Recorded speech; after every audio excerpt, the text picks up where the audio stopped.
આટલું બધું રૂપાળું તારું મોઢું છે, પણ એમાં એક કાળો તલ ભગવાને શું કામ આપ્યો?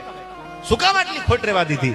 આટલું બધું રૂપાળું સુંદર મોઢું ભગવાને તારું બનાવ્યું, તારું રૂપ બનાવ્યું, અને એમાં કાળો તલ કેમ મૂકી દીધો ભગવાને? મિર્ઝા ગાલિબે શેર લખ્યો કે મુझे अब समझ में आया कि तेरे रुखसार पे तिल का मतलब।